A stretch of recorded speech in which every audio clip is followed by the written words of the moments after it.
Hello and welcome to another episode of Laptop Retrospective, and today we have an interesting ThinkPad here from kind of Lenovo's education line. And this is, I think, one of the last iterations that they've currently made, known as the X140e. So there isn't, technically speaking, a standard X100 line. However, the E denotes that it is pretty much targeted at education, and you will see when we open it up that there is a sticker in there that will indicate as such. Now, the first point that we'll actually notice is actually looking at this cover here, and it's this little light right there. On close inspection, you will see that it actually has a Wi-Fi symbol. Now, the idea behind this is that when this machine is being used on a desk, there is a bright green light that indicates whether or not that this thing is hooked up to a network. So if it was being used perhaps in a classroom or a lecture hall to test conditions, I think the idea behind this was that the light is on, then that means that computer is connected to the network and therefore might be doing something that it should or should not be doing. It's an interesting idea. I don't know how effective it was or if it was really used for its intended purpose, but it is kind of a thing that makes these particular series unique. Now, unlike a lot of other ThinkPads, the entire top cover has like this rubberized grip that was designed to enhance an already rugged design and also keep costs down. And we'll see that later on the inside. In terms of port selection, it's actually quite robust. We've got VGA, 2 USB 3.0, network, headphone, microphone combo jack. The front is completely clean. On this side, we have SD card slot, HDMI, USB 2.0 always on power, and your standard ThinkPad barrel plug with a Kensington lock over here.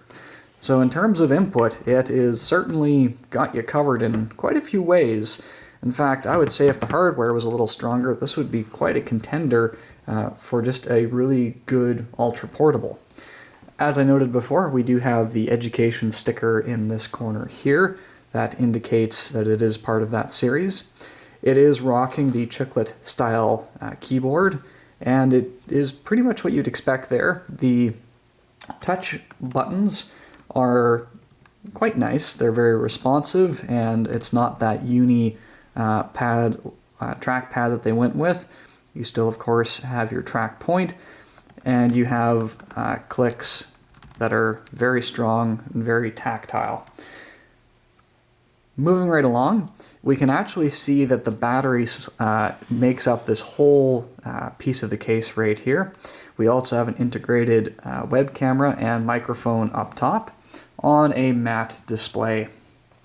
So in terms of durability and features, you're really not lacking anything. It does the job. Now, this one in particular has some quirks. At least it did when it first came to me.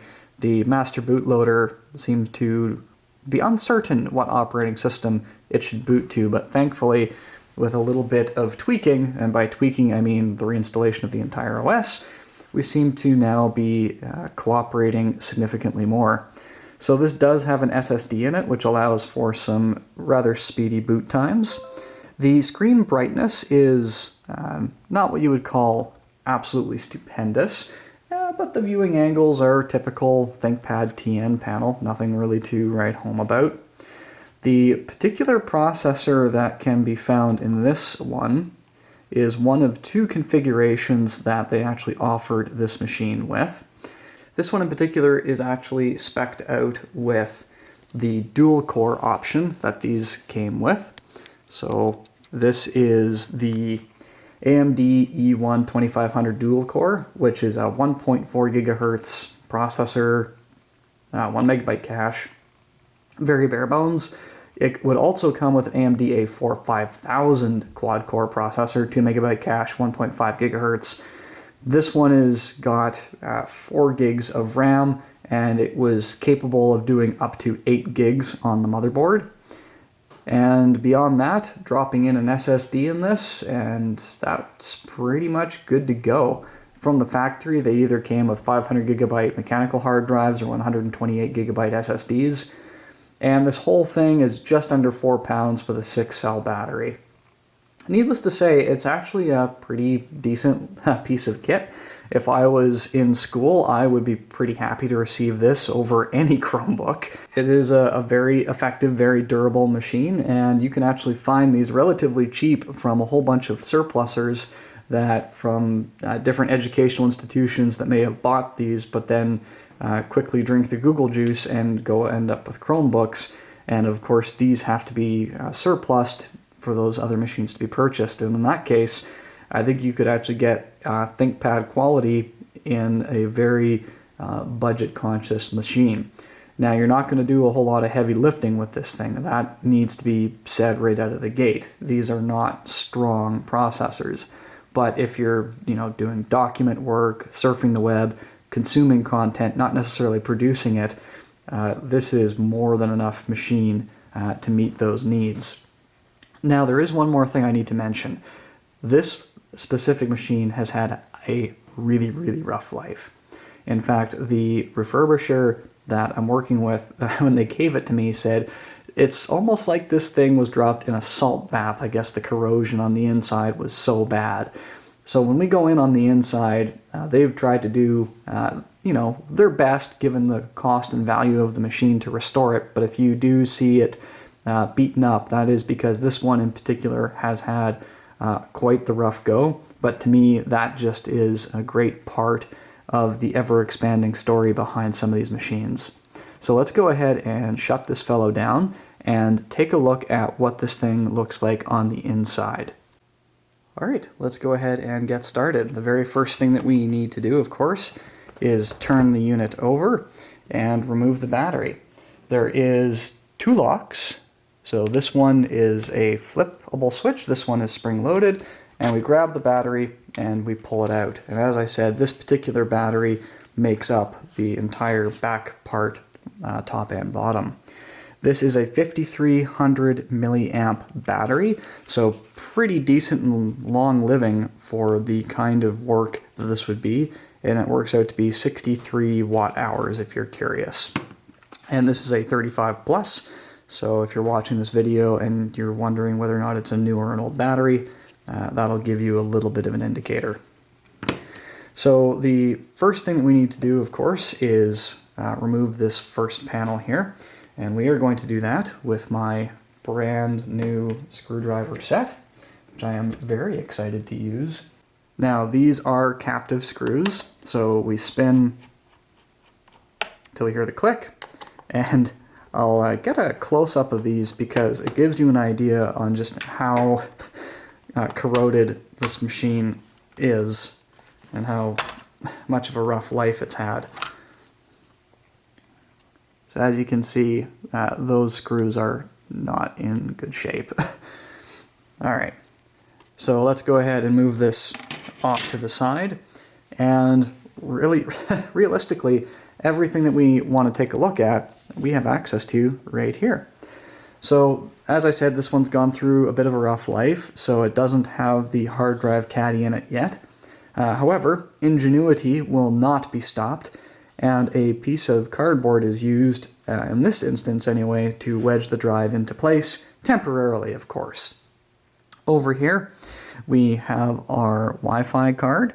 We also have our itty-bitty speakers, which are of course downward firing, which really makes you wonder what this grill here is actually for, because the speakers do not appear to be anywhere near that.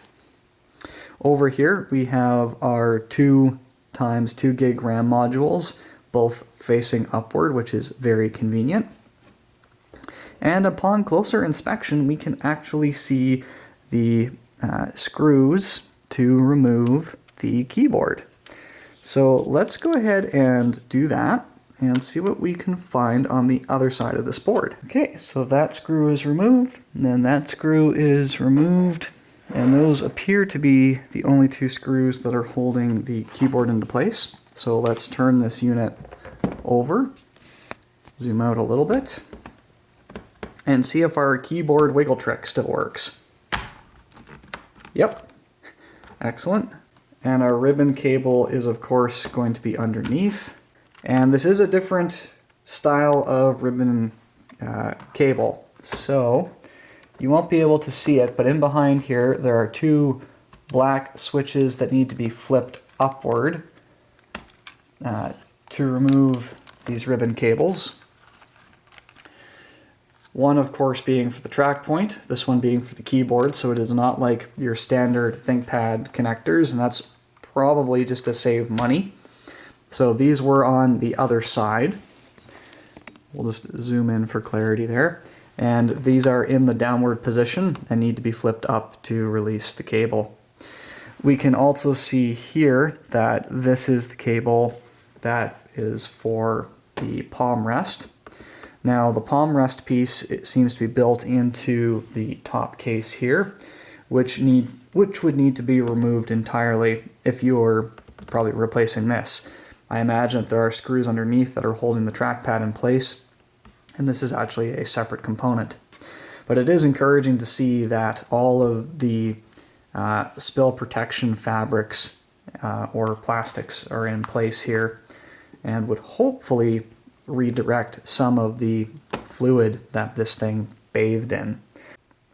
So now that we have this thing all back together, it's simple, like it really is. You can fill it up with RAM if you really wanted to. You can put an SSD in it, and it's a functional computer. It has some of that ThinkPad lineage that makes it quite durable. And once again, because it is a ThinkPad, parts and service manuals are very easily made available, and it actually has a keyboard that is better than a lot of other computers out there, especially at the price point that you could find this little guy at. So the battery is at 90%, which gives it over 6 hours of charge. Not surprising considering that the CPUs in this aren't exactly punching in a very high weight class. But that also is a good thing, because if you need a small, lightweight computer at a very low price point, as I'm sure you would find these used in your area, there is something to be said for them. Are they true ThinkPads? Well, I'll leave that up for you to decide, but they certainly are a good option if you are incredibly budget conscious. Well, with that, let's go ahead and wrap it up. If you like this sort of content, please consider the big three: sharing the video, liking it, and of course, if you really enjoy this content and want to see more, hit that subscribe button. It does make a huge difference for me in terms of the content that I'm going to be hopefully bringing you in the near future. And it is just a really great way for you to show your support in a very low-key way. And with that being said, ladies and gentlemen, I think I shall see you next time.